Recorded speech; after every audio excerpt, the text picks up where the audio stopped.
السلام علیکم ورحمۃ اللہ وبرکاتہ۔ بسم اللہ الرحمن الرحیم۔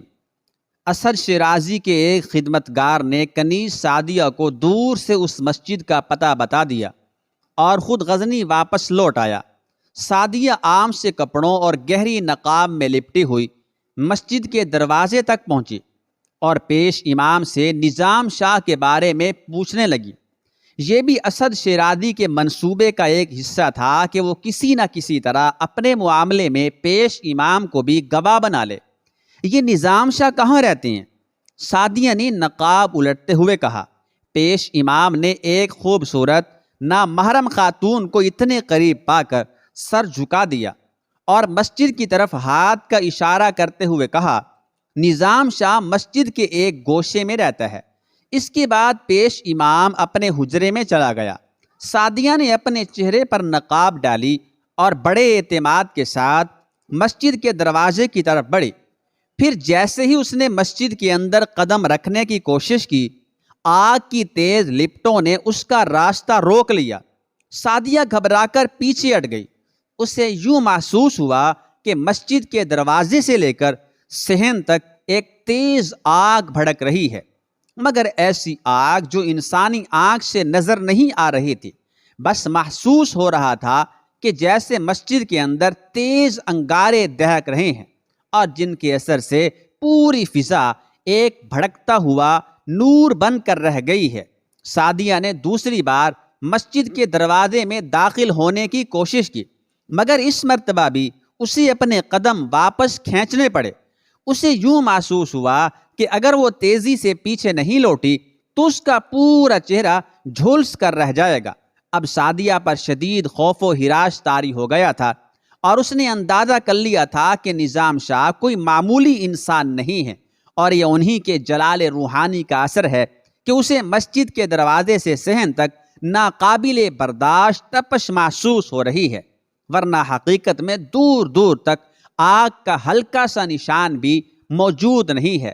سعدیہ نے گھبرا کر واپس لوٹ جانا چاہا، مگر اسے فوراً ہی اسد شیرازی کے الفاظ یاد آ گئے، اگر تو اس مرحلے میں بھی ناکام ہو گئی تو تجھے معاف نہیں کیا جائے گا۔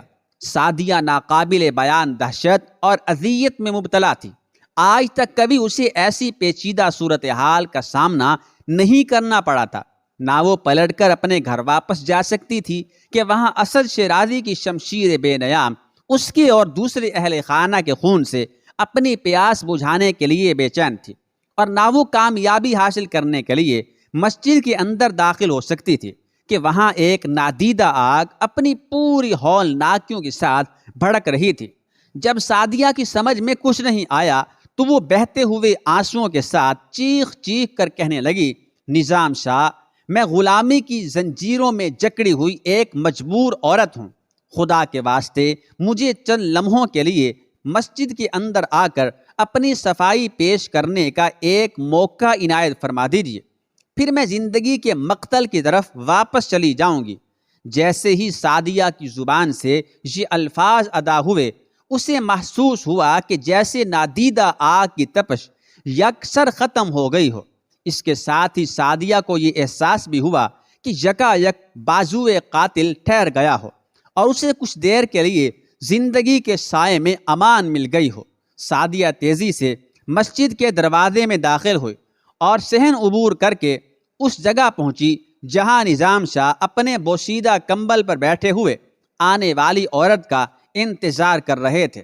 نظام شاہ کو دیکھتے ہی سعدیہ کے جسم پر لرزہ طاری ہو گیا اور وہ چند قدم چل کر مسجد کے فرش پر سجدے کی حالت میں گر گئی۔ نظام شاہ، میں بے قصور ہوں، مجھے معاف کر دیں۔ سعدیہ اعتراف گناہ کرتے ہوئے، اعتراف جرم کرتے ہوئے کسی ایسے مجرم کی طرح رو رہی تھی جس پر زندگی کے تمام راستے بند ہو چکے تھے۔ کاش آپ میری مجبوریوں کا اندازہ کر سکتے۔ اٹھو خاتون، نظام شاہ کی مہربان اور دل نشیں آواز ابھری، یہ مسجد ہے، یہاں اللہ کے سوا کسی دوسرے کو سجدہ نہیں کیا جاتا۔ سعدیہ لڑکھڑاتے قدموں سے کھڑے ہونے کی کوشش کرنے لگی تو نظام شاہ نے کہا، سکون سے بیٹھو، یہ کسی شہنشاہ یا امیر کا دربار نہیں کہ تم احتراماً اس کے آگے کھڑی رہو۔ یہ خالق کائنات کا دربار ہے، یہاں شاہ و گدا سب برابر ہیں۔ سعدیہ دو زانوں ہو کر بیٹھ گئی تو نظام شاہ نے اسے دوبارہ مخاطب کرتے ہوئے کہا، اگر ہم تمہاری مجبوریوں کو نہیں سمجھتے تو پھر مسجد کے اندر داخل ہونے بھی نہیں دیتے، اور اگر تم ہٹ دھرمی کے ساتھ اپنی کوشش جاری رکھتی تو جل کر خاک ہو جاتی۔ سعدیہ کا جسم اب بھی لرز رہا تھا، وہ نظام شاہ کے چہرے کی طرف دیکھنا چاہتی تھی، مگر ہر بار اس پر ایک انجانی دہشت طاری ہو جاتی اور وہ گھبرا کر اپنا سر جھکا لیتی۔ پھر اسی حالت میں سعدیہ نے اپنے آقا اسد شیرازی کے ناپاک عزائم بیان کرتے ہوئے کہا، میں دل سے نہیں چاہتی کہ صاحبزادے محمود کے جسم پر ہلکی سی خراش بھی آئے، مگر چونکہ کنید ہوں اس لیے مالک کے اشارے پر بار بار ناچتی ہوں، اور اسی طرح میں یہ بھی نہیں چاہتی تھی کہ آپ جیسے معصوم انسان کے صاف اور شفاف لباس پر تہمت کا کوئی غلیظ اور بدنما داغ ابھر آئے، مگر میں کیا کروں کہ اپنی مرضی سے نہ سانس لے سکتی ہوں اور نہ موت کی خواہش کر سکتی ہوں۔ کتنی بار دل چاہا کہ خودکشی کر کے اذیت اور گناہوں کی اس زندگی سے نجات حاصل کر لوں، مگر پھر یہ سوچ کے ڈر گئی کہ میرے بعد بوڑھے ماں باپ اور چھوٹے بہن بھائیوں کا کیا ہوگا۔ میں جانتی ہوں کہ میری موت کے بعد بھی اسد شیرازی میرے متعلقین کو معاف نہیں کرے گا۔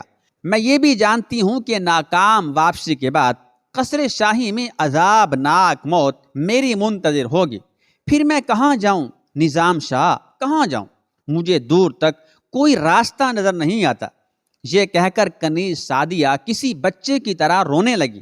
گھبراؤ نہیں خاتون، ابھی خدا کی زمین پر تمہارے لیے باعزت اور پرسکون زندگی کا راستہ موجود ہے۔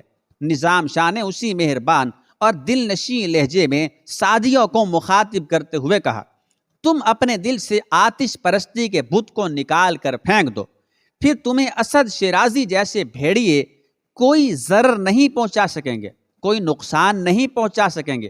اللہ ان کے نوکیلے پنجوں اور زہریلے دانتوں کو اس طرح توڑ دے گا کہ وہ تمہیں قصر شاہی میں گھومنے والی بلیوں سے بھی زیادہ حقیر اور کمزور نظر آئیں گے۔ نظام شاہ کی باتیں سن کر موت کے دہانے پر کھڑی ہوئی سعدیہ کے جسم میں زندگی کی نئی لہر دوڑ گئی تھی۔